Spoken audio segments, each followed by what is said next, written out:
জেগে উঠো জনগণ, মুখে তুলো স্লোগান, চারদিকে শয়তানি তন্ত্র, রুখতে হবে ষড়যন্ত্র। ঠিক কিনা বলো, আরো জোরে বলো ঠিক কিনা। আজকে গোটা পৃথিবীতে ষড়যন্ত্র চলছে, যেখানে মুসলমান সেখানেই ষড়যন্ত্র। আজকে মায়ানমারে ষড়যন্ত্র চলছে, কাশ্মীরে ষড়যন্ত্র চলছে, বাংলার জমিনটাকে রক্তে লাল করেছে দুষ্টরা। কথা বলো ঠিক কিনা। আজকে মুসলমানরা যদি না জাগতে পারো, আজকে মুসলমানরা যদি এক প্ল্যাটফর্মে না আসতে পারো, আজ হোক কাল হোক আপনাকে আমাকে এই জমিনে রক্ত দিতে হবে। ঠিক কিনা বলো।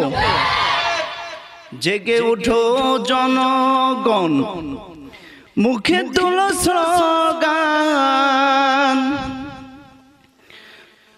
চারদিকে শয়তানি তন্ত্র, রুখতে হবে ষড়যন্ত্র। ও মুসলমান, রুখতে হবে ষড়যন্ত্র। বাংলার পুণ্যভূমি রক্তে রাঙানো, কাশ্মীরে অন্যায় ভাবে গণহত্যা হয় কেন? সবই যে দাদা বাবুর মন্ত্র, রুখতে হবে ষড়যন্ত্র। ও মুসলমান, রুখতে হবে ষড়যন্ত্র। ঠিক কিনা বলো। আজকে মুসলমানরা এক প্ল্যাটফর্মে না আসার কারণে গোটা পৃথিবীতে মুসলমানদের উপরে জুলুম আর নির্যাতন চলে আসছে। মুসলমান, যেখানে নবী প্রেমিকদের উপরে গুলি করে মারানো হয়, যেখানে ন্যায় অধিকার আদায় করতে গেলে, ন্যায় কথা বলতে গেলে বুলেটের গুলি খেয়ে একেবারে ঝাড়ঝাড় করে দেওয়া হয়, সে দেশে আপনি মুসলমান দাবি করবেন আর ঘরে বসে থাকবেন, এটা হতে পারে না। ঠিক কিনা বলো। অতএব সামনে যদি আবারও কখনো ডাক আসে, ময়দানে নামতে রাজি আছেন তো ইনশাআল্লাহ। এই জন্য আমরা আর কাউকে ছাড় দিব না। মুসলমানদের বর্তমানে দেওয়ালে পিঠ থেকে গেছে। ঠিক কিনা বলো। পিঠ যখন থেকে যায় আর কিছু করার থাকে না। ঠিক কিনা বলেন। এজন্য ফুটবল দেখবেন, যখন আপনি শট দিবেন দেওয়ালে লাগলে আবার ফুটবল সেখান থেকে ওভারটেক করে কোন দিকে আসে? ব্যাগ হয়ে আসে কি আসে না? আজকে মুসলমানদের অবস্থা ঠিক তাই হয়েছে। গোটা পৃথিবীতে মুসলমানদের উপরে জুলুম আর নির্যাতন চলছে। গোটা পৃথিবীতে মুসলমানদের উপরে রক্তাক্ত করে, গোটা পৃথিবীর মুসলমানদেরকে রক্তাক্ত করে তারা এমন ভাবে মুসলমানদের রক্ত নিয়ে হোলি খেলতেছে। মুসলমান, এখনো যদি তুমি ফুটবলের মতো ব্যাগ হয়ে না এসে যদি তুমি এখনো চুপ করে থাকো, আজ হোক কাল হোক, টুডে আর টুমরো বাংলার জমিনটাকে কাশ্মীর তারা বানিয়ে ছাড়বে। ঠিক কিনা বলো। সম্মানিত উপস্থিতি, এজন্য পৃথিবীর এই ক্রান্তি লগ্নে, এই পরিবেশে আল্লাহ তাআলা এখনো কোরআনের কথা বলার সুযোগ করেছেন। আমরা এজন্য সকলে বলছি আলহামদুলিল্লাহ।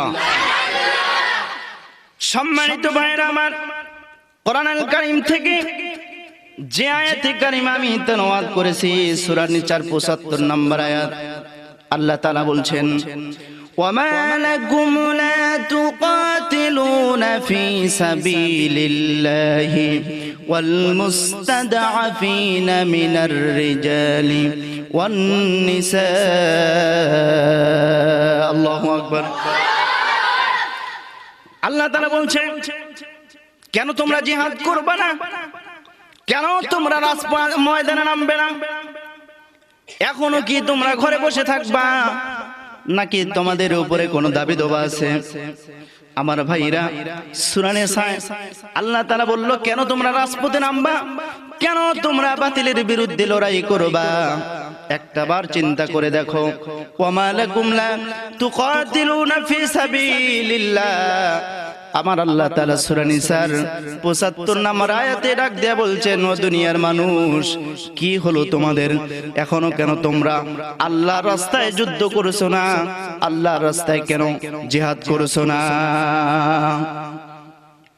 প্রশ্ন আসে এখন, আমরা নিরীহ মানুষ, আমরা ঘরে বসে থাকবো, আমরা কেন যুদ্ধ বিগ্রহের মধ্যে যাব? প্রশ্ন আসে কি আসে না? এজন্য যাইতে হবে আমার ভাইরা। আল্লাহ তাআলা বলছেন, ওয়াল মুস্তাদআফিনা মিনার রিজালি ওয়ান নিসা। আল্লাহু আকবার। ওয়াল মুস্তাদআফিনা মিনার রিজালি ওয়ান নিসা ওয়াল বিলদান, দুর্বল নারী এবং পুরুষ এবং শিশু বাচ্চারা। কারা দুর্বল? নারী, পুরুষ এবং ওয়াল বিলদান, শিশু বাচ্চারা। ইয়াকুলুনা রাব্বানা আখরিজনা মিন হাযিহিল ক্বরিয়াতিজ যালিমি আহলুহা। আল্লাহ তাআলা বলছেন, ওই সমস্ত দুর্বল নারী এবং পুরুষরা এবং শিশু বাচ্চারা আমার দরবারে তারা ফরিয়াদ করেছে, বলছে যে রব্বুল আলামিন ইয়াকুলুনা রাব্বানা আখরিজনা মিন হাযিহিল ক্বরিয়াতিজ যালিমি, আমাদেরকে এই গ্রাম থেকে, এই শহর থেকে, এই দেশ থেকে বের করে নাও। যেই দেশের জনগণ, যেই এলাকার জনগণ, যেই শহরের জনগণগুলা এরা সাধারণ মানুষ না, এরা জালেম, আমাদের উপরে জুলুম চালাচ্ছে। ও মুসলমান, আজকে গোটা পৃথিবীর ময়দানের দিকে তাকায়া দেখো, মুসলমানরা আজকে নিরাপদে বাস করতে পারে না, ঠিক কিনা বলো? আজকে তাদের কান্না, আজকে তাদের কান্না দেখানোর মতো কোনো মানুষ নাই। কে দেখবে তাদের কান্নাগুলো? শেষ পর্যন্ত তারা কোনো রাস্তা খুঁজে না পেয়ে, শেষ পর্যন্ত কোনো রাস্তা খুঁজে না পাইয়া তারা আজকে আল্লাহর দরবারে ফরিয়াদ করছে, রব্বানা আখরিজনা মিন হাযিহিল ক্বরিয়াতিজ যালিমি আহলুহা। ভাইরা আমার, কাশ্মীরে মুসলমানদেরকে অবরুদ্ধ করে রাখা হয়েছে, মায়ানমার থেকে মুসলমানদেরকে বের করে দেওয়া হয়েছে। শুধু তাই না, গোটা পৃথিবীতে যেখানে মুসলমান সেখানেই তারা জুলুম চালাচ্ছে। আর মুসলমানদের সাহায্য করার মতো অভিভাবক কেউ নাই, এজন্য তারা প্রথমে আল্লাহর কাছে ফরিয়াদ জানাচ্ছে, ঠিক কিনা বলো? তুমি কি দেখো নাই জাহেলি সমাজ? তুমি কি দেখো নাই জাহেলি সমাজ? এখনো তো তারা কাঁদছে নির্বিবাদে। দেখো নাকি মা বোন ওজোরে কাঁদে, জুলুম চলছে সদা নির্বিবাদে, ঠিক কিনা বলো? খালিদ উমরের শিক্ষা নিয়ে তৃপ্ত পদে তুমি দাঁড়াও না, তৃপ্ত পদে তুমি দাঁড়াও না। রক্তে ঝরা সেই দিনগুলি তোমার কি মনে পড়ে না? রক্তে ঝরা সেই দিনগুলি তোমার কি মনে পড়ে না? উহুদ বদরের সেই ইতিহাস তোমায় কি কভু ডাকে না, ঠিক কিনা বলো? দ্বিতীয় নম্বর পয়েন্ট, এই সমস্ত মজলুম ব্যক্তিগুলো আল্লাহর দরবারে তারপরে কি বলছে শোনেন, আখরিজনা মিন হাযিহিল ক্বরিয়াতিজ যালিমি আহলুহা ওয়াজআল লানা মিন লাদুনকা ওয়ালিয়া। ওয়াজআল লানা মিন লাদুনকা নাসীরা। হে রব্বুল আলামিন, তুমি তোমার পক্ষ থেকে সাহায্যকারী অথবা একজন বন্ধু আমাদের কাছে পাঠাও। ওলিয়া, তোমাদের অভিভাবক হিসাবে আমাদের কাছে একজন পাঠাও, যেই অভিভাবকরা এসে আমাদেরকে এই মজলুম অবস্থায় না থেকে আমাদেরকে এই জালিমদের হাত থেকে রক্ষা করবে। এজন্য তোমার সাহায্য আমরা কামনা করছি, তুমি আমাদেরকে সাহায্য করো। আমার ভাইরা, শুধু তাই না, তাদের ফরিয়াদটা ছিল রব্বুল আলামিন, তুমি আমাদেরকে একজন বন্ধু অভিভাবক হিসাবে আমাদেরকে পাঠাও, যেই অভিভাবক এসে আমাদেরকে এই জনপদ থেকে বের করে নিবে। শুধু তাই না, এই সমস্ত কাফের মুশরিকদের বিরুদ্ধে তারা লড়ে আমাদেরকে মুক্ত করে দিবে। আমার ভাইরা, এই আশা আমাদেরও এখনো আছে। আমরা চাই আমাদের মুসলিম দেশগুলো থেকে এখনো আল্লাহ তাআলা এমন কিছু মানুষ আমাদের জন্য পাঠাক, যাদের মাধ্যমে আমরা এই পৃথিবীতে মাথা উঁচু করে দাঁড়াতে পারি। ঠিক কিনা বলো? সম্মানিত ভাইরা আমার, 1 নাম্বার পয়েন্ট গেল এটা। এখন আপনি জিহাদ করবেন কিভাবে? কার পক্ষে জিহাদ করবেন আপনি? ইমানদারের পক্ষে আপনি থাকবেন কি থাকবেন না, নাকি বেঈমানদের পক্ষ অবলম্বন করবেন? ইমানদারদের যদি আপনি পক্ষ অবলম্বন করেন, তাহলে আল্লাহ তাআলা জানিয়ে দিচ্ছেন, আল্লাযীনা আমানু ইউকাতিলুনা ফি সাবিলিল্লাহ। আল্লাহু আকবার। والذين كفروا يقاتلون في سبيل الطاغوت। সূরা নিসা ৭৬ নম্বর আয়াতে আল্লাহ তাআলা বললেন, আল্লাযীনা আমানু, আর যারা ঈমান এনেছে, যারা ঈমান এনেছে, ইউকাতিলুনা ফি সাবিলিল্লাহ, তারা সংগ্রাম করবে, জিহাদ করবে, যুদ্ধ করবে আল্লাহর রাস্তায়। কার রাস্তায়? পক্ষান্তরে যারা তাগুত, যারা কাফের মুশরিক, এরা যুদ্ধ করবে তাগুতের পক্ষ নিয়া।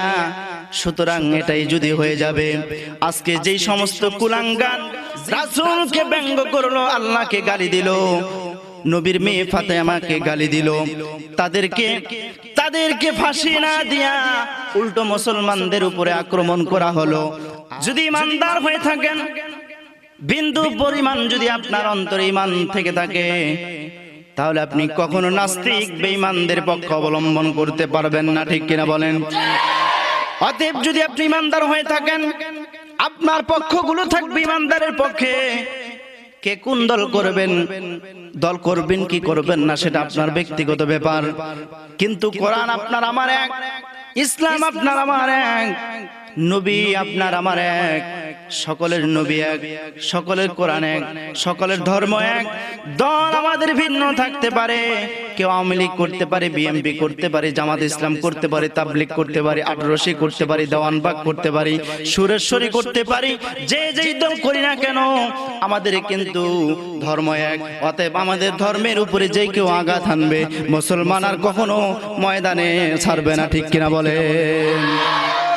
অতএব ময়দান এখন আমাদের দখলে আনতে হবে। ঠিক কিনা বলো? সম্মানিত ভাইয়েরা আমার, এজন্য আপনি যখন ময়দানে নামবেন, একা একাই নামবেন? হ্যাঁ, নাকি দলবদ্ধ হয়ে নামবেন? মন মতো কথা না আল্লাহ যদি বলে সে কথা? আজকে তো যুবকরা এমন অবস্থা হয়ে গেছে, যুবকরা এমন হয়ে গেছে, ইসলাম থেকে তারা দূরে সরে গেছে। ঠিক কিনা বলেন? আজকে যুবকদের চরিত্র নষ্ট হয়ে গেছে, তারা আলেম সমাজের সাথে উঠা বসা করে না, তারা মসজিদ আর মাদ্রাসাকে ভালো চোখে দেখে না। ঠিক কিনা বলো? এজন্য রংপুরা ভাষায় আমি একটা গানও বের করেছি। তাদের চরিত্রটা কেমন, তাদের চরিত্রগুলো মাদক দিয়ে এবং বিভিন্ন নেশাগ্রস্ত জিনিস দিয়ে তাদের জীবনগুলো ধ্বংস করে দিয়েছে। ঠিক কিনা বলেন? রংপুরা বক্তা যেহেতু বিভিন্ন জায়গায় গিয়ে প্রোগ্রাম করা লাগে, রংপুরের ভাষায় কিছু কথাও বলা লাগে। ঠিক কিনা বলেন? মুই কি কম কি ভাই শুনিবেন? মন খারাপ হবে না তো? মুই এক নাদান কবার চাও, তোমরা কি বা কহ, মুই এক না দান কবার চাও তোমরা কি বা কহ গান শুনি জান মাথা খারাপ খারাপ না হয় মন হুট করি ফির কোনো কথা কহয়া ফেলান না ভাইরে হুট করি ফির কোনো কথা কহয়া ফেলান না বর্তমানের চ্যাংরা গুলা নামাজ রোজার ধার ধারে না করে দেওয়ানি গিরি ঠিক না বলেন ভাইরে নামাজ রোজার ধার ধারে না করে দেওয়ানি গিরি সকাল সন্ধ্যা তামান বেলায় টানে সিগারেট বিড়ি আরে বিড়ি না খাইলে হে ওমরা গোলার ভাত হজম না হয় হুকুস হুকুস কাশে তবু বিড়ি সারবার নয় ভাইরে হুকুস হুকুস কাশে তবু বিড়ি সারবার নয় ঠিক কিনা বলেন আজকে বিড়ি খাওয়ার স্টাইল কত জনের কত রকমের আমরা হুজুর মানুষ খাই না তো কি হয়েছে কিন্তু আমরা তো দেখি নাকি বলেন খাওয়ার চেয়ে দেখে বেশি শিক্ষা গ্রহণ করা যায় আর আপনি খাইলে তো এক স্টাইলে খাবেন কিন্তু আমরা যখন দেখি বিভিন্ন স্টাইলে দেখি এই দেখবেন কেউ বিড়ি টানতেছে এমন ভাবে নিচে যে বিড়ি আছে না নাই বলেন আবার কেউ টানতেছে এইভাবে ধরেছে আছে না নাই বিড়ি খাওয়ার স্টাইলকে দেখা দিব বিড়ি খাওয়া কত প্রকার ও কি কি সম্মানিত ভাইরা আবার কেউ খাচ্ছে এইভাবে আছে না নাই এজন্য আমি বলেছি বিড়ি খাওয়া 3 প্রকার খুঁজে পেয়েছি কয় প্রকার আরো জোরে বলো এই সমাজে বিড়িখোর 3 প্রকার একটা হচ্ছে সুকটান কিটান আরেকটা হচ্ছে টুকটান কিটান আরেকটা হচ্ছে দুকটান বলবেন যে হুজুর সুকটান আর দুকটান আর টুকটানের ভিতরে পার্থক্যটা কি কিভাবে আমরা বুঝবো ভাইরা আমার সমাজে বিড়িখোর দিকে তাকায় দেখবেন টুকটান কাকে বলে এই সমাজে যারা দুষ্ট ছেলেরা এই দুষ্ট ছেলেরা যখন বিড়ি খায় প্রথম যখন বিড়ি খায় ওপেন খায় না মুরব্বিদেরকে দেখে দেখে সরিয়ে সরিয়ে গোপনে গোপনে খায় গোপনে গোপনে খায় কিনা কেবল টুকটাক শুরু করেছে এটা কি টুকটাক শুরু করেছে তার বিড়ি খাওয়ার স্টাইল কিন্তু ভিন্ন দেখাবো কি না আবার মন খারাপ করবেন হ্যাঁ ওরা খায় এই যে বিড়ি ওরা এইভাবে ধরে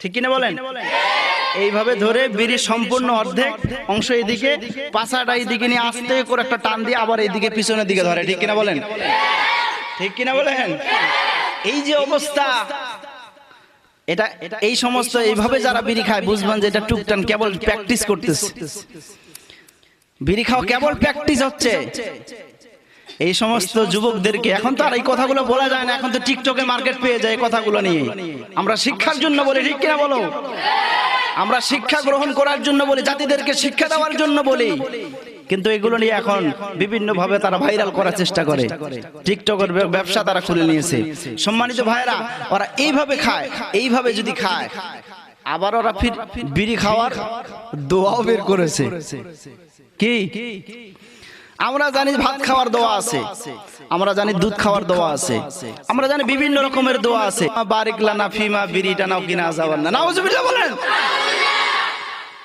বদমাইশে কয় কি বিড়ি খাওয়ার দোয়া বাড়ি করছে এরপরে সুকটান কিটান সুকটান সুকটান দেখবেন এইদিকে এমন ভাবে ধরছে এই বেচারা বেটা ডান হাতে বিড়ি আর বাম হাতে চা এই বাম হাতে কোনো কিছু খাওয়া কি শুধু হারাম না এটা কুত্তার পায়খানা খাওয়া হালাল জিনিসটাকে বাম হাতে নিয়েছে আর অবৈধ জিনিসটাকে ডান হাতে নিয়েছে সেদিন এক পেপারও দেখি অবৈধ বিড়ি থেকে সাবধান আমি চিন্তা করলাম বিড়ি আবার অবৈধ আর বৈধ কি সব তো অবৈধ সেখানে বলা আছে যেগুলো সরকারকে ট্যাক্স দেয় না, অর্থাৎ লাইসেন্স নাই, এরা নাকি এইগুলো নাকি অবৈধ বিড়ি।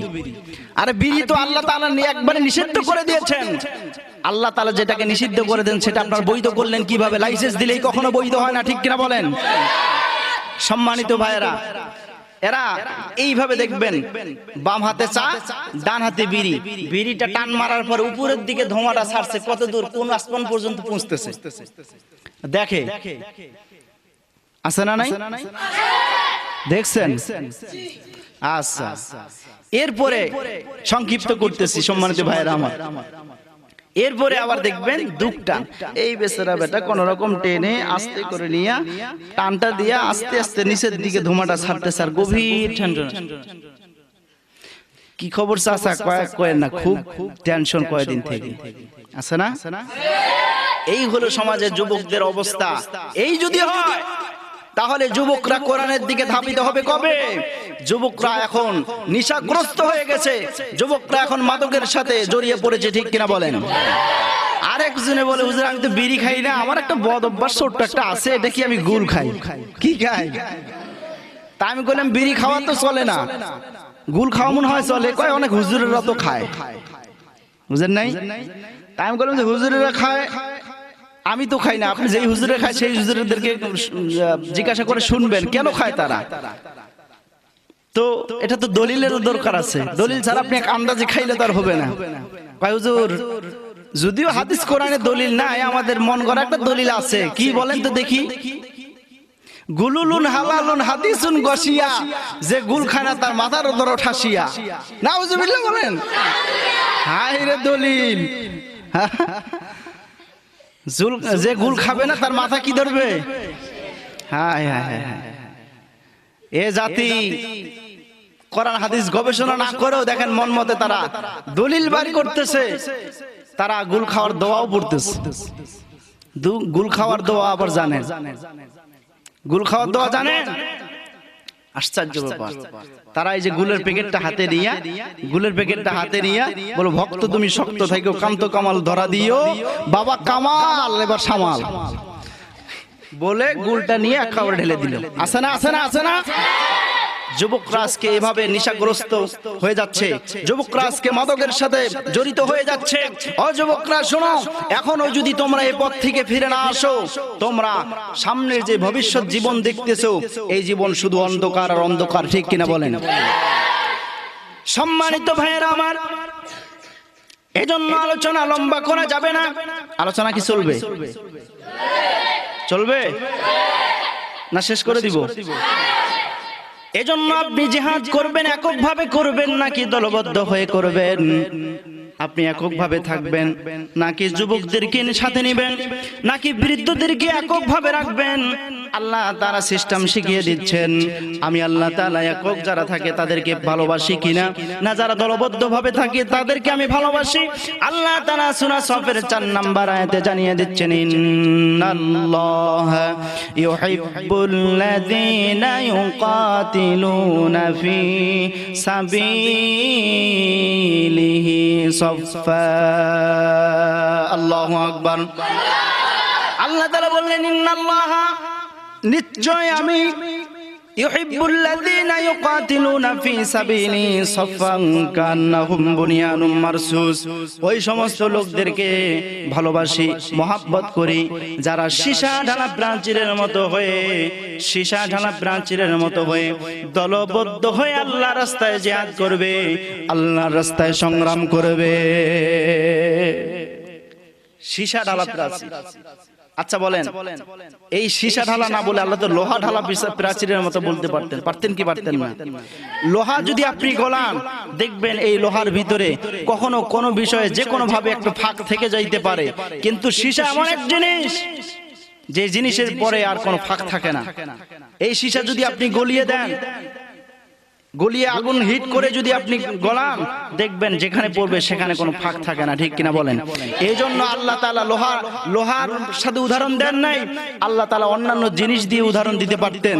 আল্লাহ তাআলা না দিয়ে বললেন যে আমি ওই সমস্ত জাতিদেরকে, ওই সমস্ত লোকদেরকে ভালোবাসি যারা সীসা ঢালা প্রাচীরের মতো হয়ে আমার রাস্তায় সংগ্রাম করে। সম্মানিত ভাইরা, তাহলে বলেন এককভাবে জীবন যাপন করা মুসলমানদের কোনো সুযোগ আছে? অতএব এককভাবে থাকা যাবে না। বিশ্বনবী মুহাম্মদ সাল্লাল্লাহু আলাইহি সাল্লাম বলেছেন, এককভাবে যদি থাকো তাহলে তোমাদের কি হতে পারে? মনে করো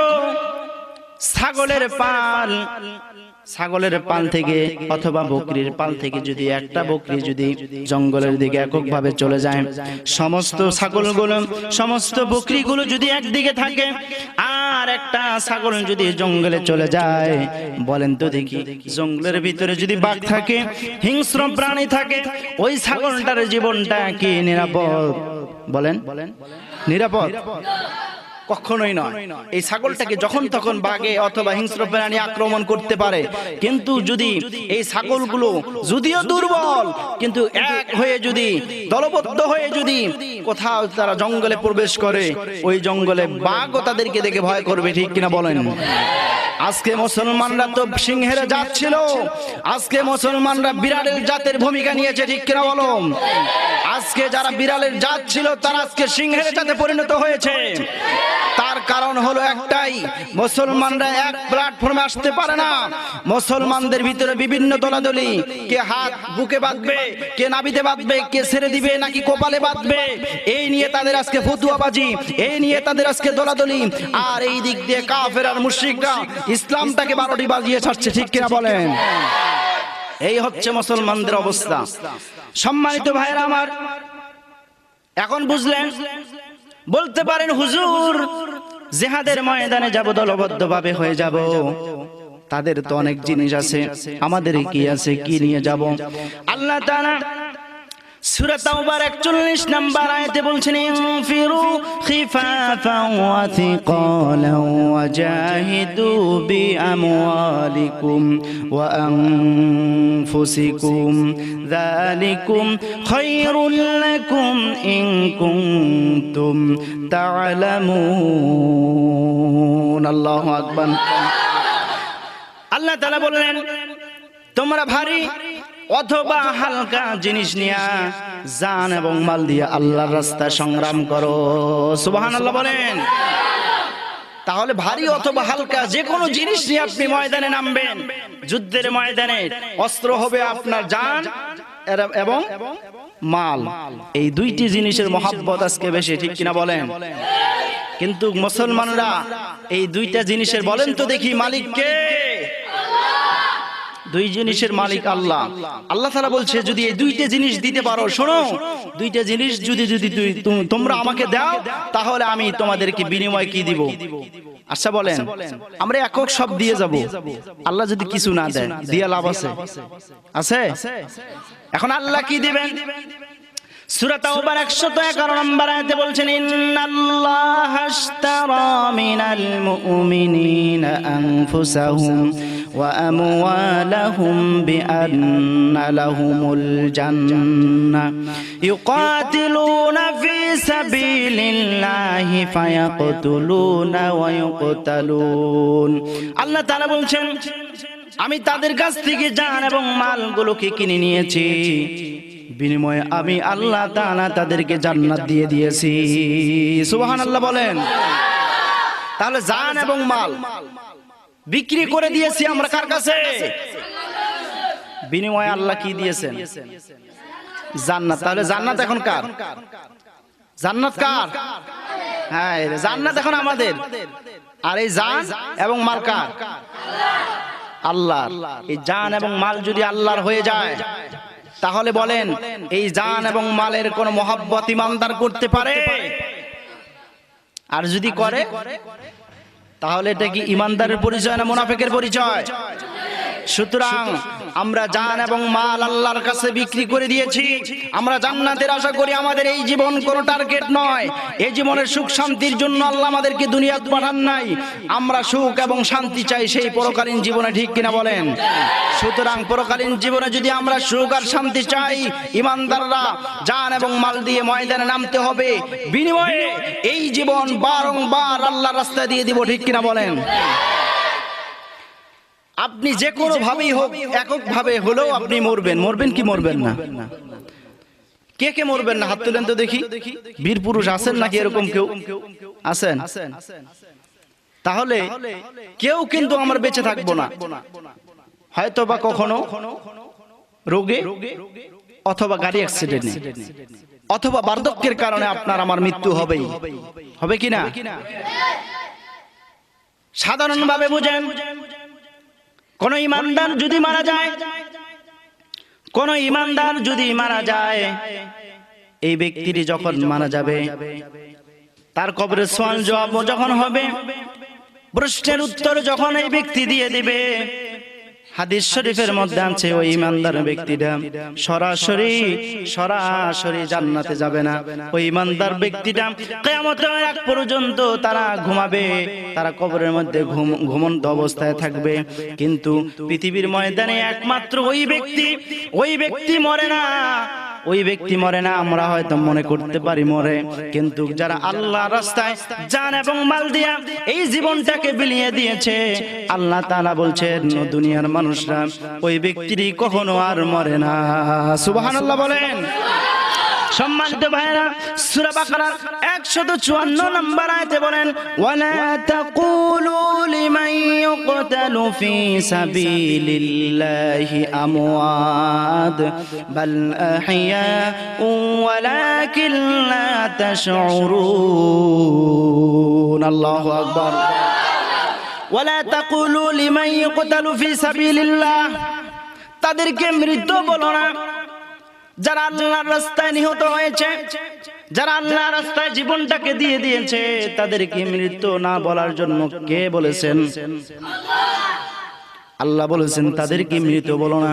বাল আহইয়াউন ইনদা রাব্বিহিম, বরং তারা তাদের রবের পক্ষ থেকে হায়াত প্রাপ্ত হয়েছে।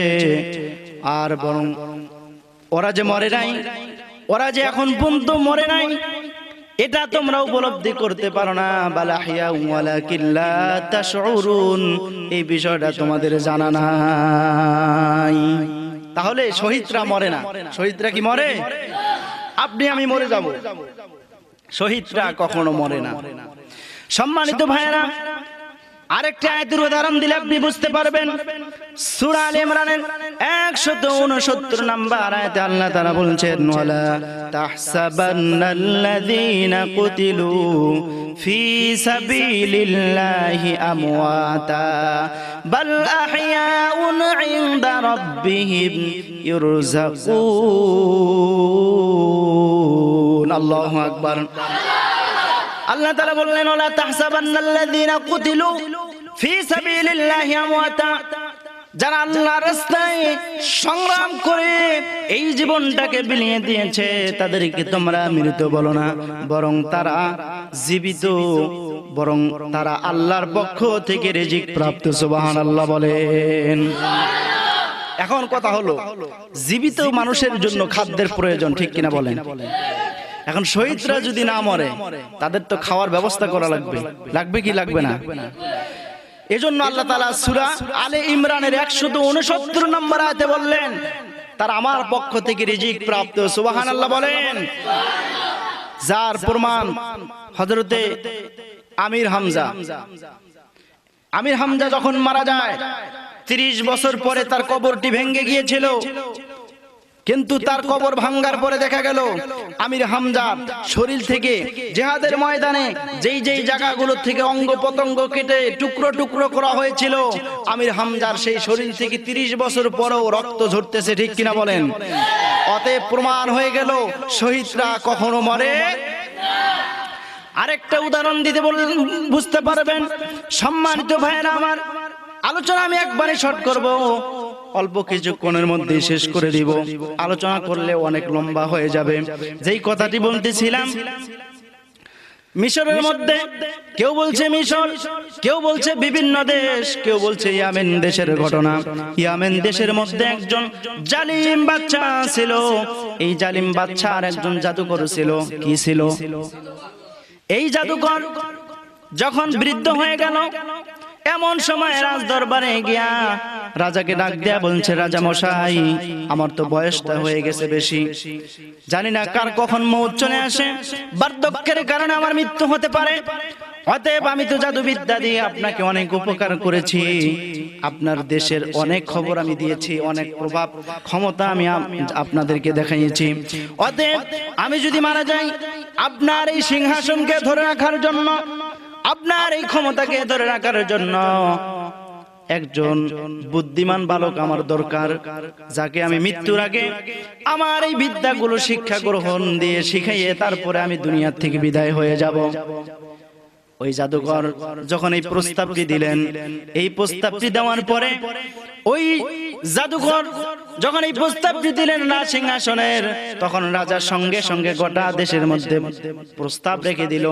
মন্ত্রী মিনিস্টার যারা ছিল তাদেরকে বলল, উজির না যে যারা ছিল তাদেরকে বলল, দেখো এই দেশের মধ্যে সবচাইতে বুদ্ধিমান যে ছেলেটিকে পাবা, সেই ছেলেটিকে নিয়ে তুমি আমার দরবারে নিয়ে আসবা। ওই ছেলেটিকে জাদুবিদ্যা শিক্ষা গ্রহণ করতে হবে, ওই ছেলেটিকে জাদুগিরি শেখাতে হবে। তারা যখন খোঁজ খবর নামিয়ে দিল, চতুর্দিকে খোঁজ খবর পাওয়ার পর একজন বালককে পেল যার বুদ্ধি এত বেশি, সে সময়ের মধ্যে সবচাইতে ওই যুবকটির বুদ্ধি বেশি। তার নাম ছিল আব্দুল্লাহ বিন তামুর। কি নাম? আব্দুল্লাহ বিন তামুর। এটা মুসলিম শরীফের হাদিস। সম্মানিত ভাইয়েরা, এই বালককে আনা হলো।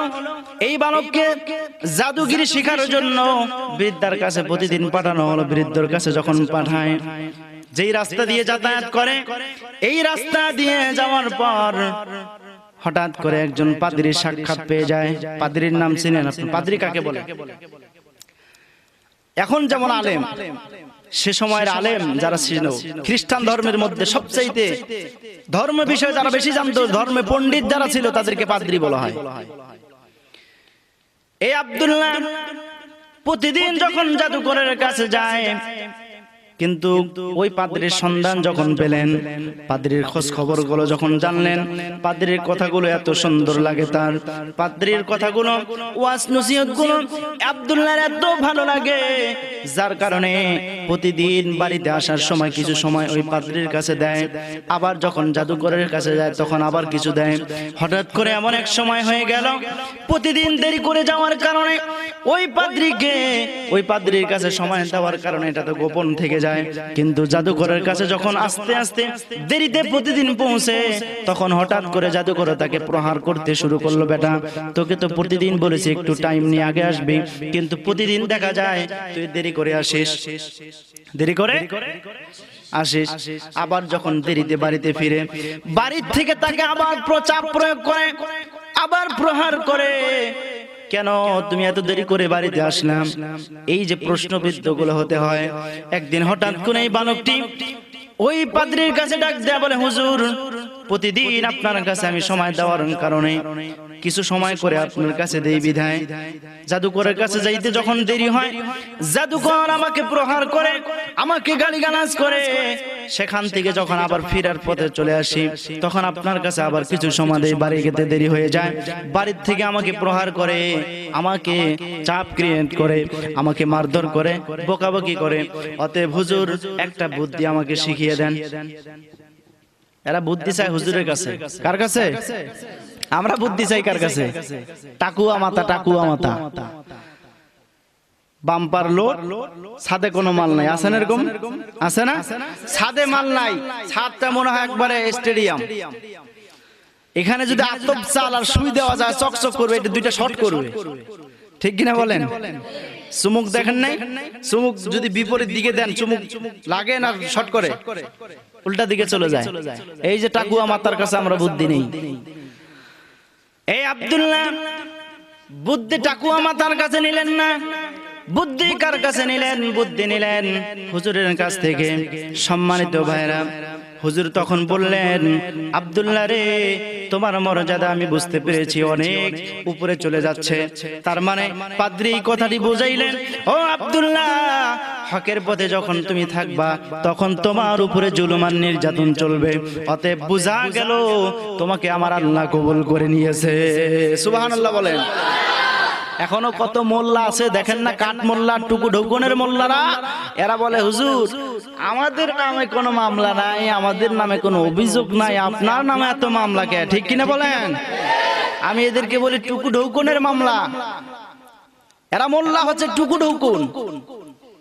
বলবেন যে টুকু কি হুজুর? এক ইমাম সাহেব এক মসজিদের ইমাম নিবে, এই ইমাম সাহেব এশার নামাজে পড়াইতে গেছেন, ইন্টারভিউ চলছে। তো ওই মসজিদের যিনি সভাপতি তার নাম হচ্ছে মুসা, সেক্রেটারির নাম কি ঈসা, ক্যাশিয়ারের নাম হচ্ছে টুকু। কি নাম? টুকু। ইমাম সাহেব যখন সূরা ফাতিহা পড়লেন, সূরা ফাতিহার পরে আয়াত শুরু করলেন, শারআ লাকুম মিনাদ-দীনি মা ওয়াসসা বিহি নূহা ওয়াল্লাযী আওহাইনা ইলাইকা ইব্রাহিমা ওয়া মূসা ওয়া ঈসা আন আকিমুদ-দীন। নামাজ যখন শেষ হয়ে গেল, সভাপতি এবং সেক্রেটারি এই দুইজন মিলে ক্যাশিয়ারকে ডাক দিয়ে বলছে, ক্যাশিয়ার বলো তো ইমামটা কেমন? কয় পুরা দালাল। কি কয়? পুরা দালাল, পাক্কা দালাল। দালাল তুমি কিভাবে বুঝলা? কয় প্রথম দিন এসে আপনাদের দালালি করা শুরু করেছে। নামাজের মধ্যে সভাপতির নাম নিল, সেক্রেটারির নাম নিল, আমি টুকু, আমি ক্যাশিয়ার, আমার নাম নিল না। অতএব তার চাকরি হবে না। ইমাম সাহেব নামাজের শেষে আফসোস, ইমাম সাহেবকে বলে দেওয়া হলো, হুজুর আপনার চাকরি নেই। কেন? আপনি তো দালাল। আপনি কি দালাল? ইমাম সাহেব চিন্তা করলো, দেখি কি করা যায়। সকালবেলা যখন ফজরের আজান হয়ে গেল, আবার ওই মসজিদের সভাপতি, সেক্রেটারি, ক্যাশিয়ার আবার ফজরের নামাজে আসলো। আসা দেখার পরে দেখে ওই যে এশার নামাজ যে হুজুরকে পড়ানো দেওয়া হয়েছিল, যে হুজুর আসছিল, ওই হুজুর এখনো আছেই। কি ব্যাপার, হুজুর এখনো যান নাই? রাত হয়ে গেছে, যাবো কোথায়? এই জন্য রাতটা কেটে গেলাম। আচ্ছা ঠিক আছে, আছেন যেহেতু একটু নামাজটা পড়ান, ফজরের নামাজটা পড়ায়া তারপরে কি আপনি চলে যান, কারণ আপনার চাকরি হবে না। ইমাম সাহেব চিন্তা করলো, জীবন বাঁচানো ফরজ। এই ইমাম সাহেব আল্লাহকে ভয় না করে চাকরির চিন্তা করে এমন কিছু করে ফেললো, ফজরের নামাজে ওই একই কেরাত শুরু করে দিল, শারআ লাকুম মিনাদ-দীনি মা ওয়াসসা বিহি নূহা ওয়াল্লাযী আওহাইনা ইলাইকা ওয়া মা ওয়াসাইনা বিহি ইব্রাহিমা ওয়া মূসা ওয়া ঈসা ওয়া টুকু আন আকিমুদ-দীন। নাউজুবিল্লাহ বলেন। ফজরের পরে ইমাম সাহেব গাট্টি গুট্টি নিয়ে একবারে রওনা হয়ে গেল। এবার ক্যাশিয়ার সাহেব ডাক দিয়ে বলে, হুজুর কই যান? দাঁড়ান। কয় চাকরি যেহেতু হবে না, আর দেরি করে লাভ কি? কয় আপনার চাকরি পাক্কা, আপনি বড় বুদ্ধিমান, আপনি নামাজের ভিতরে টুকু ঢুকায় ফেলছেন, আপনার চাকরি পাক্কা। এই সমস্ত ইমামও আজকে আছে, ঠিক কিনা বলেন? আজকে দালালি করার জন্য তারা ইসলামটাকে ধ্বংস করতেছে আর তাদের সাথে গোলামি করতেছে, ঠিক কিনা বলেন? মন গড়া তারা হাদিস তৈরি করে, মন গড়া তারা কোরআনে আয়াত তৈরি করে। এই সমস্ত মোল্লারাও কিন্তু আজকে কম না। তাদেরকে দেখে ওরাই আবার বলে, হুজুর কি ব্যাপার, আমাদের তো কিচ্ছু হয় না, আপনাদের এত মামলা কেন? আপনাদের কি কথা বলে দেয় না কেন? তার মানে তুমি যে টুকু ঢুকনে মোল্লা হইছো, এইটা তো তুমি চিন্তা করো নাই, দালাল হয়ে গেছে, ঠিক কিনা বলেন? সম্মানিত ভাইয়েরা, এই জন্য পাদ্রী ডাক দিয়ে বললাম, ও আব্দুল্লাহ, তোমার মর্যাদা অনেক উপরে চলে যাচ্ছে, আমি বুঝতে পারছি। এই জন্য তোমাকে একটা কৌশল করা লাগবে মার থেকে বাঁচার জন্য। যখন তুমি পাদ্রীর কাছে যায় পৌঁছবা, তখন পাদ্রীকে বলবা, বাড়ির থেকে আমাকে ছাড়ে না, বাড়ির থেকে বের হতে আমার দেরি হয়ে গেছে, এই জন্য আপনার দরবারে আসতে আমার দেরি হয়ে গেছে। আবার যখন তুমি দেরি করে বাড়িতে পৌঁছবা, ওই সময় বাড়িতে অভিযোগ দিবা, পাদ্রী আমাকে জাদুঘর ছাড়ে না, এই জন্য আমার আসতে দেরি হয়ে গেছে। সম্মানিত ভাইরা, এইভাবে চলতে থাকলো। হঠাৎ করে একদিন তিনি যখন বাড়িতে ফিরতেছেন, এই আব্দুল্লাহ দূর থেকে লক্ষ্য করলেন রাস্তার মধ্যে অনেকগুলো মানুষ ভিড় জমাচ্ছে। এতগুলো মানুষ এক জায়গায় কেন হয়েছে? হাঁটি হাঁটি পা পা করে আব্দুল্লাহ বিন তামুর যখন তাদের কাছে চলে আসলেন, রাস্তার মাঝখানে লক্ষ্য করে দেখেন একটা হিংস্র প্রাণী রাস্তা আটক করে রেখেছে, যার কারণে কোন মানুষ এই দিকের মানুষ ওই দিকে যাইতে পারে না, ওই দিকের মানুষ ওই দিকে আসতে পারে না।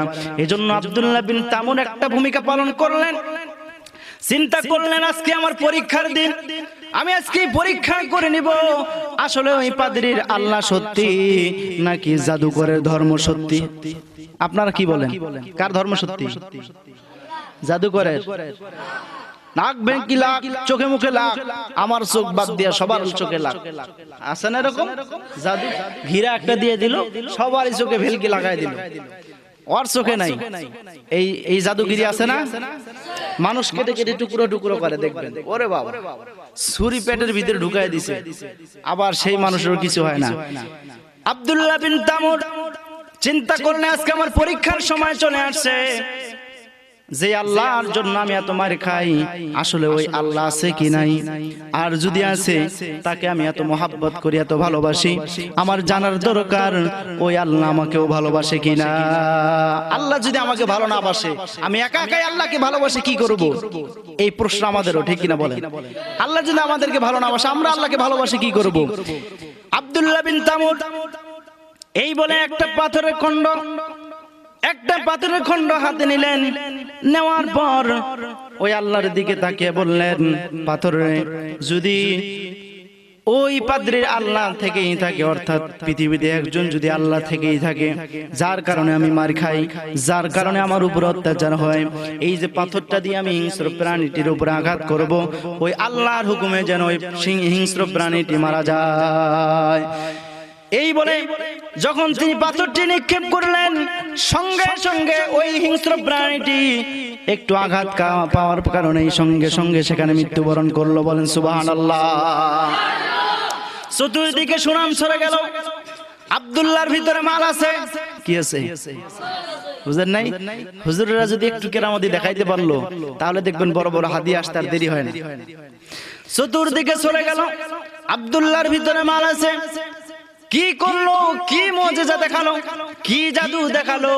একটা পাথর শুধুমাত্র মারলো, একটা পাথরের আঘাতে এত বড় হিংস্র প্রাণীটি মারা গেল। আব্দুল্লাহ বিন তামুরের কাছে বিভিন্ন মানুষ আসতে শুরু করলো। আব্দুল্লাহ বিন তামুর অন্ধ মানুষকে ভালো করতে পারতেন, আব্দুল্লাহ বিন তামুর বিভিন্ন রোগীকে চিকিৎসা দিতে পারতেন। তার কাছে যখন আসতো, আব্দুল্লাহ বিন তামুরের কাছে যখন চিকিৎসা নেওয়ার জন্য আসতো, মানুষরা এসে বলতো, আব্দুল্লাহ রে, তুমি নাকি অনেক কিছু শিখেছো, জাদুগিরি শিখেছো, তুমি নাকি অনেকের রোগ ভালো করে দাও, অতএব আমার এই রোগটা তুমি ভালো করে দাও। আব্দুল্লাহ বলতেন, রোগ ভালো করার ক্ষমতা আমার নাই, আমার হাতে কোনো ক্ষমতা নাই, তবে তুমি যদি আল্লাহর প্রতি কালেমা পড়ো, আল্লাহর প্রতি যদি তুমি বিশ্বাস করো, আমি আল্লাহর কাছে দোয়া করতে পারি, আল্লাহ তোমাদেরকে এই রোগ থেকে মুক্তি করে দিবেন। সঙ্গে সঙ্গে যখন মানুষগুলো কালেমা পড়ে, আব্দুল্লাহ দোয়া করে, আল্লাহ তাআলা তার রোগটা নিরাময় করে দেন। বলেন সুবহানাল্লাহ। এই ঘটনা যখন পাদ্রী জানতে পারলেন, পাদ্রী ডাক দিয়ে বললেন, আব্দুল্লাহ রে, তোর মর্যাদা অনেক উপরে চলে গেছে, আমার আশঙ্কা হয় তোর জীবন নিয়ে যে কোনো মুহূর্তে ঝুঁকিপূর্ণ হয়ে গেছে। কিন্তু আব্দুল্লাহ শুন, তোকে যদি কেউ অ্যারেস্ট করে, তোকে যদি কেউ কোনো প্রশ্ন করে, আব্দুল্লাহ তোর দোহাই রে বাবা, তুই আমার নামটি কখনো বলবি না। ইতিহাসে পাওয়া যায়, ওই জালিম বাদশার একজন মন্ত্রী ছিল, এই মন্ত্রীটি হঠাৎ করে অন্ধ হয়ে গেল।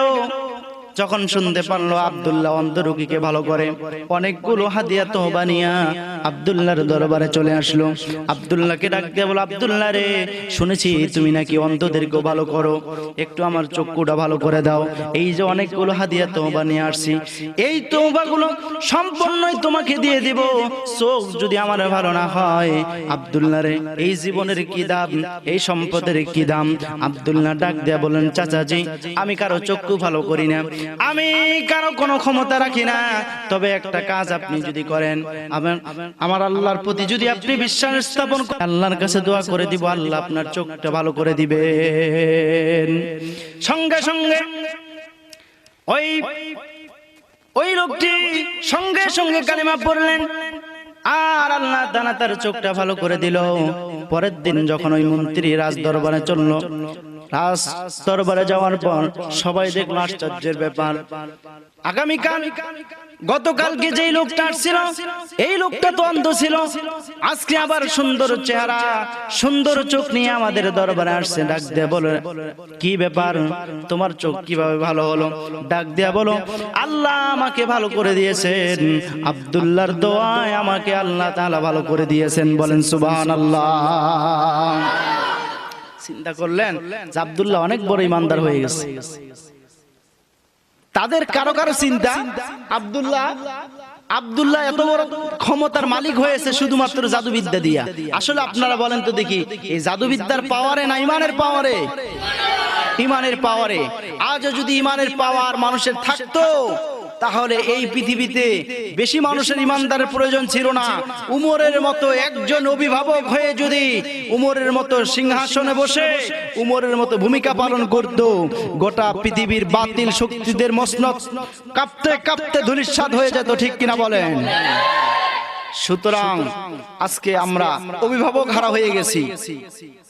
সম্মানিত ভাইরা আমার, আব্দুল্লাহকে ডেকে আনা হলো। এই আব্দুল্লাহকে রাজ সিংহাসনে ডেকে আনা হলো। ডাক দিয়া বলো, আব্দুল্লাহ, ও আব্দুল্লাহ, তুমি নাকি অন্ধদেরকেও ভালো করো, তুমি নাকি অনেক রোগের চিকিৎসা দাও। আব্দুল্লাহ ডাক দিয়া বলে, না, আমি কারোর অন্ধ রোগের চিকিৎসাও করি না, আমার হাতে কোনো ক্ষমতা নাই। ক্ষমতা শুধুমাত্র একমাত্র কার? وَتُعِزُّ مَن تَشَاءُ وَتُذِلُّ مَن تَشَاءُ بِيَدِكَ الْخَيْرُ إِنَّكَ عَلَى كُلِّ شَيْءٍ قَدِيرٌ। আল্লাহু আকবার। আব্দুল্লাহ ডাক দিয়ে বললেন, না, আমি কাউকে সম্মান দিতে পারি না, সম্মানের মালিক আমি না, আমি কাউকে রোগ থেকে মুক্তি করাতে পারি না, সমস্ত ক্ষমতার মালিক আমার আল্লাহ। অতএব এই কথা বলার সঙ্গে সঙ্গে তার উপরে জুলুম চলে আসলো, আব্দুল্লাহকে প্রহার করতে শুরু করলো। ডাক দেয়া বলল, বল, তোর সাথে কে কে ইমানদার হয়েছে, কে কালেমা পড়ে মুসলমান হয়েছে, এই তালিকাটা তুই দে। আর এটাও বলে দে, কার ইশারায় কার কাছ থেকে তুমি এই শিক্ষা গ্রহণ করেছো। এই কথা যখন চাপ ক্রিয়েট করা হলো, শেষ পর্যন্ত আব্দুল্লাহ তার ওস্তাদের কথা বলতে বাধ্য হয়ে গেল। ওই পাদ্রীর সংবাদ যখন দিয়ে দিল, পাদ্রীকে আবার ডেকে আনা হলো। পাদ্রীকে আনার পর পাদ্রীকে ডাক দেয়া বলো, পাদ্রী রে, তুমি নাকি এক আল্লাহর প্রতি বিশ্বাস স্থাপন করেছো, তুমি তো ধ্বংসের মূল, তুমি তো সমস্ত নেটার মূল। কারণ তোমার কারণেই আব্দুল্লাহ আজকে ঈমান হারা হয়ে গেছে, আব্দুল্লাহ আমাদের হাত ছাড়া হয়ে গেছে। অতএব বলো, তুমি কি আমাদের ধর্মে ফিরে আসবা নাকি তোমার ধর্মে অটল থাকবা? যদি তোমার ধর্মে অটল থাকো, ও পাদ্রী রে, তাহলে তোমার জীবন নিয়ে নেব আমরা। পাদ্রী ডাক দিয়া বলল, আমরা এক আল্লাহর প্রতি বিশ্বাস স্থাপন করেছি, আমরা আল্লাহর সাথে কাউকে শরীক করতে পারি না। অতএব এই পাদ্রী আল্লাহর ছাড়া কারো কাছে মাথা নত করলেন না। এই পাদ্রীকে সঙ্গে সঙ্গে তারা হত্যা করে দুনিয়ার থেকে বিদায় করে দিল। মুসলমানরা শিক্ষা গ্রহণ করতে হবে, ওই পাদ্রী যেমন এক আল্লাহকে ছাড়া অন্য কারো কাছে মাথা নত করে নাই। আজকেও যদি তোমরা বিপদের সম্মুখীন হয়ে যাও, আজকেও যদি তোমরা পরীক্ষার সম্মুখীন হয়ে যাও, ও মুসলমানেরা, বলো তো দেখি, বাতিলের কাছে মাথা নত করা যাবে নাকি? যাবে? এই পাদ্রীকে যখন মারা হয়ে গেল, আব্দুল্লাহকে বলো, আব্দুল্লাহ রে, তুমি এই দেশের মেধাবী ছাত্র, তোমাকে আমরা হত্যা করতে পারি না, কিন্তু তুমি আমাদের বিরোধী দল, তুমি আমাদের বিরোধী দল হয়ে গেলা। যদি তুমি আমাদের দলে ফিরে আসো, না হলে আমরা কিন্তু তোমাদেরকে হত্যা করব। আব্দুল্লাহ ডাক দিয়ে বললেন, মুসলমানরা কখনো মরণের ভয় করে না। মুসলমানরা মরণের ভয় করে নাকি? করে? ওই যে একটা গল্প আছে এমন, যে এক লোক কামার বাড়িতে গেছে। কার বাড়িতে? কামার বাড়িতে যাওয়ার পরে এই লোকটি চিন্তা করলো যে অনেক সময় বাড়িতে যাইতে অনেক সময় লাগবে, অতএব দুপুরের সময় যেহেতু ক্ষুধা মেটানোর জন্য বাজার থেকে কিছু চিড়া আর মুড়ি নিয়ে কামারের বাড়িতে বসে খাচ্ছে। ওই বাড়িতে ছিল একটা বিড়াল। কি বিড়াল? দেখবেন যখন খাইতে বসবেন চতুর্দিকে আসবে আর ঘুরবে আর মেও মেও করবে। করে কি করে না? এই লোক ছোট্ট একটা হাতিয়ার নিয়ে টেবিলের মধ্যে ঢক ঢক খাচ্ছে, শব্দ করতেছে, বিড়াল পিটাচ্ছে। বিড়াল এবার ডাক দিয়ে বলে, চাচা, আপনি শব্দ করে কি বুঝাইতে চান? কয় এই শব্দ করলে পারে, এই শব্দ দিলে পারে বিড়াল আর থাকে না, বিড়াল চলে যায়। তাই আপনার বাড়ির বিড়াল মনে হয় এই শব্দ দিলেই চলে যায়? কয় হ্যাঁ। কয় ও চাচা, তাহলে মনে হয় আপনার বোঝা নাই, আপনার কথা বুঝতে বাকি আছে। আপনার বাড়ির বিড়াল আর কামারের বাড়ির বিড়াল কিন্তু এক না। আমি যখন মায়ের পেটে ছিলাম তখন এই ঠুকঠুকানি আওয়াজ আমার কানে পৌঁছেছে। আমি যখন মায়ের পেট থেকে দুনিয়াতে আসছি তখন এই শব্দ আমি শুনেছি। আমার যখন শৈশব, কৈশোর, যৌবন সবকিছু আমার এই ঠুকঠুকানি আওয়াজের ভিতর দিয়ে বের হয়ে গেছে। অতএব আমাকে এই ঠুকঠুকানি দিয়ে আমাকে ভয় দেখানো সম্ভব না। অতএব মুসলমানরা আজকে মরণের ভয় দেখায়া আজকে আমাদেরকে পিছনে ফেলাচ্ছে। ইসলামী ইমানদার যারা, ইসলামী আন্দোলনের কর্মী যারা, এরা কখনো এই ঠুকঠুকানি আওয়াজ দিয়ে তারা কখনো তারা পিছপা হয় না, ঠিক কিনা বলো? তারা আমাদেরকে বিভিন্ন ভাবে তারা ষড়যন্ত্র করতেছে। অতএব ওরা জানে না যে আমাদের জন্মই হয়েছে এই মৃত্যুর খবর নিয়ে, আমাদের জন্মই হয়েছে শহীদের রক্তের উপরে জীবন দেওয়ার জন্য, আমাদের জন্মই হয়েছে এই জীবনটাকে আল্লাহর রাস্তায় বিলিয়ে দেওয়ার জন্য, ঠিক কিনা বলেন? ওরা মনে করে যে আমরা যেমন মরণকে ভয় করি, ইমানদাররা ওদের এরকমই ভয় করে। সম্মানিত ভাইয়েরা আমার, আব্দুল্লাহর উপরে জুলুম চলে আসলো। আব্দুল্লাহকে প্রথম পরীক্ষা, ডাক দেয়া বলো, আব্দুল্লাহ এবার যদি তুমি কালেমা না ছাড়ো তাহলে তোমাকে হত্যা করা হবে। আব্দুল্লাহ বললেন আমার জীবন দিয়ে দিব, এরপরও আমি কিন্তু বাতিলের কাছে মাথা নত করব না। আমার ভাইরা শেষ পর্যন্ত উজির নাজিরদেরকে কয়েকজন সিপাহসালারদেরকে ডাক দিয়া বলল, আব্দুল্লাহকে তোমরা ওই নদীতে নিয়ে যাও। নদীতে নিয়ে যাওয়ার পর নৌকাতে ওঠাবা।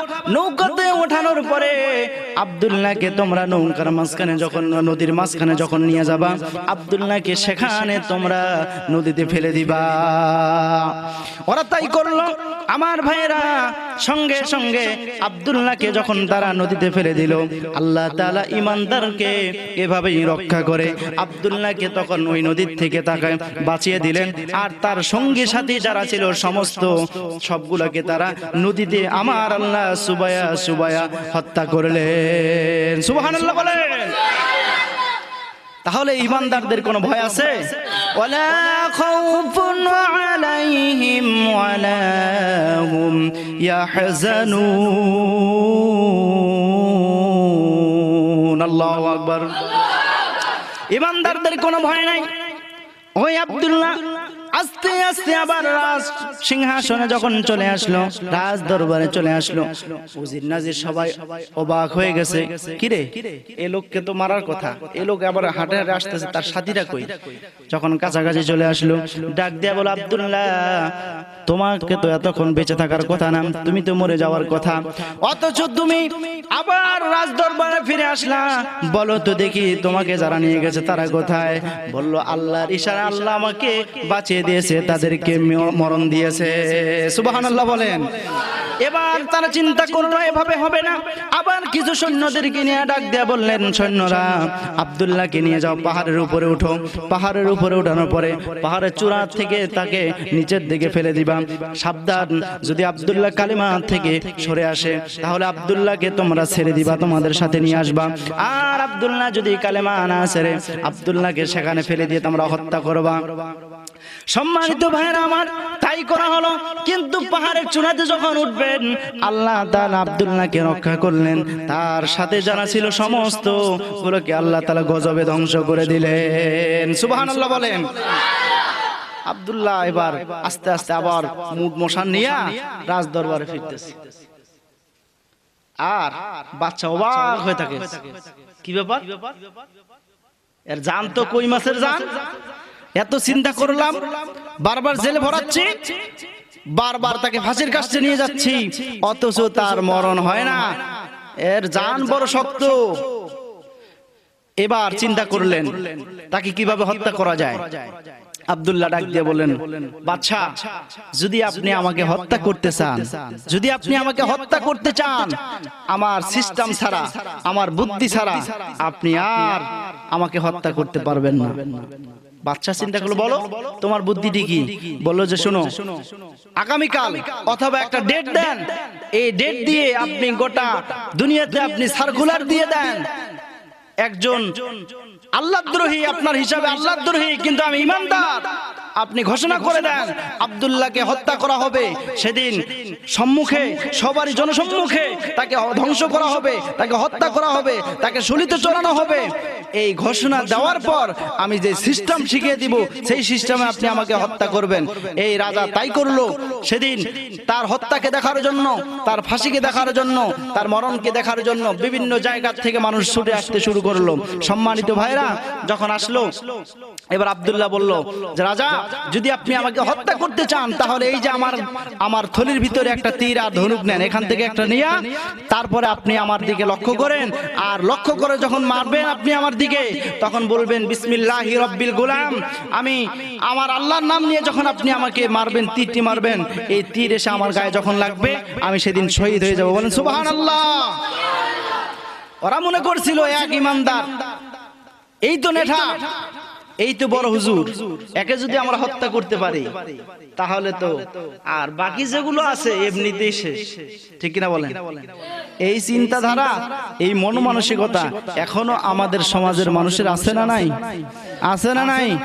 সমাজের মধ্যে যে হুজুরগুলো দেখবেন যত বেশি ভালো, তাদের উপরে জুলুম আর নির্যাতন তত বেশি, ঠিক কিনা বলেন? ওরাও চিন্তা করতেছে বাংলাদেশের মধ্যে সবচেয়ে শ্রেষ্ঠ মুফাসসিরকে যদি আমরা হত্যা করতে পারি, ফাঁসিতে ঝুলাতে পারি, তাহলে সমস্ত ইসলামী দলগুলো শেষ হয়ে যাবে। কিন্তু ওরা জানে না ইমানদাররা কখনো মরে না, ঠিক কিনা বলেন? ওরা এক মুফাসসিরকে ধ্বংস করবে, হাজারো মুফাসসিরের জন্ম বাংলার জমিনে হয়েছে, ঠিক কিনা বলেন? অতএব ওদের চিন্তাধারা, ওদের বুদ্ধি সবকিছু, তোদের থিওরি সবকিছুই ভুল, একমাত্র থিওরি সঠিক কার? আল্লাহ। সম্মানিত ভাইরা, এই বলে যখন তাকে কি করলো, তীর নিক্ষেপ করলো, সঙ্গে সঙ্গে দেখা গেল এই ব্যক্তিটি হত্যা হয়ে গেল, এই ব্যক্তিটি শহীদ হয়ে গেল। আর সেখানে যারা উপস্থিত ছিল তারা চিন্তা করলেন, কিরে বাদশা তিনি রব দাবি করে, তিনি রব দাবি করে, অথচ রব হয়ে একজন সাধারণ মানুষকে মারতে চায়, ওর পরে দুইবার ফেল করেছে, মারতে পারে নাই, শেষ পর্যন্ত তার রবের নাম নিয়ে তাকে হত্যা করলো। তার মানে বোঝা গেল আমাদের এই বাদশা এটা 2 নাম্বার বাদশা, ঠিক কিনা বলেন? জনগণের বুঝার বাকি নাই। তার মানে ঈমান যদি আনতে হয় ওই আল্লাহর প্রতি আনতে হবে, এই সমস্ত ছাতি নেতা পাতি নেতার প্রতি ঈমান এনে আমাদের ঈমানটাকে ধ্বংস করা যাবে না, ঠিক কিনা বলেন? অতএব ইমানদার কখনো মরে না। এই আব্দুল্লাহ বিন তামুরের লাশের ঘটনাটা আমি বলি। হযরত উমরের শাসন আমলে উমর রাদিয়াল্লাহু তাআলা আনহু ইয়ামিনের নাজরান এলাকায় যখন একটা গর্ত খনন করতেছেন, সাথীরা যখন গর্ত খনন করতেছেন, এমন সময় গর্তের ভিতর থেকে ফিঙ্কি দিয়ে রক্ত বেরিয়ে আসলো। সাথীরা চিন্তা করলো গর্তের ভিতর থেকে কিসের রক্ত বের হয়, তার কোদালটা ফেলে দিল, হাত দিয়ে আস্তে আস্তে মাটিগুলো তারা সরাইতে শুরু করলো। শেষ পর্যন্ত দেখে সুন্দর একটি লাশ, সেখানে বাম হাতে অর্থাৎ চিপের এখানে হাতটা দিয়ে সে ঘুমিয়ে আছে। সম্মানিত ভাইয়েরা, যখন তাদেরকে সরাইয়ে দেওয়া হয়, ফিঙ্কি দিয়ে আবার সেখান থেকে রক্ত বের হয়ে যায়। আবার যখন হাতটা ছেড়ে দেয়, আস্তে করে হাতটা গিয়ে সেখানে আবার লেগে যায়, রক্ত বন্ধ হয়ে যায়। এই ঘটনা আমিরুল মুমিনিনকে বলা হলো। আমিরুল মুমিনিন, আশ্চর্যের ঘটনা, কতদিনকার লাশ আমরা জানি না, কার লাশ সেটাও জানি না, কিন্তু একটা হাত সে চিপের উপরে রাখে, মাথার সাইডে রাখে, ওখানে একটা ক্ষত স্থান আছে, ওই ক্ষত স্থানে যখন হাতটা রাখে সঙ্গে সঙ্গে রক্ত বন্ধ হয়ে যায়। কিন্তু যখন ওই হাতটা আমরা সরিয়ে দেই, ফিঙ্কি দিয়ে রক্ত বের হয়ে যায়। হযরত ওমর রাদিয়াল্লাহু তাআলা আনহু বলল, ও সঙ্গের সাথীরা, তোমরা জানো না, তোমাদের জানা নাই, এই ইতিহাস তোমাদের জানা নাই, আজ থেকে শত শত বছর আগে এখানে একজন ইমানদারের লাশ তাদেরকে শহীদ করা হয়েছিল, তার নাম ছিল আব্দুল্লাহ বিন তামুর। তোমাদের যদি জান্নাতি মানুষ দেখার প্রয়োজন হয়, দেখো এই মানুষটাই হলো জান্নাতি মানুষ। সুবহানাল্লাহ বলেন। তাহলে শহীদরা কখনো মরে? আজকে নবী প্রেমিকদেরকে তারা গুলি করে এই ভোলাতে কতগুলো মানুষকে, নবীর প্রেমিকদেরকে, নবীর আশিকদেরকে তারা হত্যা করলো। তোমরা মনে করেছো নবীর প্রেমিকরা মরে গেছে, যেই জমিনে শহীদের রক্ত পড়ে সেই জমিন আল্লাহর দরবারে কবুল হয়ে যায়, ঠিক কিনা বলো? এই জমিন আল্লাহর দরবারে কবুল হয়ে গেছে টুডে আর টুমরো। এই জমিন একদিন ইমানদারের হাতেই চলে আসবে, ঠিক কিনা বলো? সেদিন তোমরা এই দেশ থেকে পালানোর রাস্তা খুঁজে পাবা না। তোমাদের দাদা বাবুদের রাস্তাও সেদিন বন্ধ হয়ে যাবে। এই জমিন ইমানদারদের জমিন, এই জমিন শাহজালালের জমিন, এই জমিন শাহ মাকদুমের জমিন, ঠিক কিনা বলো? অতএব এই জমিনে তোমরা মাস্তানি করবা, ইমানদারদেরকে ফাঁসি দিবা, এই জমিনে ইমানদারদের উপরে বুলেট ঝাড়বা। এই জমিন তোমাদের বাপ দাদার পৈতৃক সম্পত্তি নয়, ঠিক কিনা বলেন? সম্মানিত ভাইরা, এই জন্য আসুন আল্লাহর রাস্তায় আমরা এক হয়ে এক ময়দানে এসে আমরা আল্লাহর রাস্তায় যদি শহীদ হতে পারি, আল্লাহ তাআলা আপনাকে আমাকে শহীদের মর্যাদা দিয়ে দিবেন। আপনারা আমার কোনো ভয় নাই, ঠিক কিনা বলেন? আল্লাহ তাআলা আপনাদেরকে আমাকে সকলকে কবুল করুক। আমরা সকলে দরুদ শরীফ পড়ি। আল্লাহুম্মা সাল্লি আলা মুহাম্মাদ ওয়া আলা আলি মুহাম্মাদ কামা সাল্লাইতা আলা ইব্রাহিম وعلى آل إبراهيم إنك حميد مجيد. اللهم بارك على محمد وعلى آل محمد كما باركت على إبراهيم وعلى آل إبراهيم إنك حميد مجيد. قبر زيارة করি। السلام عليكم أهل القبور من المؤمنين والمؤمنات المسلمين والمسلمات. اللهم آمين. ربنا ظلمنا أنفسنا وإن لم تغفر لنا وترحمنا لنكونن من الخاسرين. ربنا لا تزغ قلوبنا بعد إذ هديتنا وهب لنا من لدنك رحمة إنك أنت الوهاب. رب العالمين, তাকায়া দেখো আমরা কিছু গুনাহগার বান্দা আল্লাহ তোমার দরবারে হাত উত্তোলন করেছি। নবীর জন্মের মাসে আল্লাহ, নবীর বিদায়ের মাসে আল্লাহ, সিরাতের উপরে যে কথাগুলো বলেছি এবং কোরআন হাদিস থেকে যে কথাগুলো বলেছি, আল্লাহ তুমি আমাদের ভুল ত্রুটিগুলো মাফ করে দাও। রব্বুল আলামিন, তুমি দয়ার সাগর, তোমার দরবারে আমরা হাত উত্তোলন করেছি রে আল্লাহ। তুমি ছাড়া আমাদের কোনো অভিভাবক নাই, আমাদেরকে কেউ রক্ষা করতে পারবে না রে আল্লাহ। রব্বুল আলামিন, আমাদের উপরে যে জুলুম আর অত্যাচার চলছে আল্লাহ, গোটা পৃথিবীতে মুসলমানদের উপরে যে অত্যাচার চলছে, মেহেরবানি করে তোমার পক্ষ থেকে তুমি সাহায্য পাঠাও, মুসলমানদেরকে ধৈর্য ধরার তৌফিক দান করে দাও। আল্লাহ তাআলা, আজকের এই সিরাত প্রোগ্রামটা তুমি কবুল আর মঞ্জুর করে নাও। কঠিন কিয়ামতের ময়দানে আল্লাহ, একটা নেকির জন্য যখন মা তার পরিচয় গোপন করবে, বাবা তার পরিচয় গোপন করবে, ভাই পরিচয় দিবে না রে আল্লাহ, প্রাণের স্ত্রী সেও তার পরিচয় দিবে না, সেদিন আল্লাহ একটা নেকির বড় প্রয়োজন হবে। মেহেরবানি করে আমাদের এই প্রোগ্রামটা সেদিন নাজাতের উসিলা বানায়া দিও আল্লাহ। রব্বুল আলামিন, আমরা যারা হাত উত্তোলন করেছি, তাকায়া দেখো অনেকের মা দুনিয়া থেকে বিদায় হয়ে গেছে আল্লাহ, অনেকের বাবা কবরবাসী হয়েছে আল্লাহ, অনেকের ভাই আত্মীয় স্বজন কবরবাসী হয়েছে আল্লাহ, যাদের মা বাবা দুনিয়া থেকে বিদায় হয়ে গেছে রে আল্লাহ, তারা জানে মায়ের কত দাম, মায়ের কত মর্যাদা আল্লাহ। মেহেরবানি করে মা বাবার কবরগুলোকে তুমি জান্নাতের বাগিচা বানায়া দাও। রব্বিরহামহুমা কামা রব্বায়ানি সগীরা, রব্বিরহামহুমা কামা রব্বায়ানি সগীরা।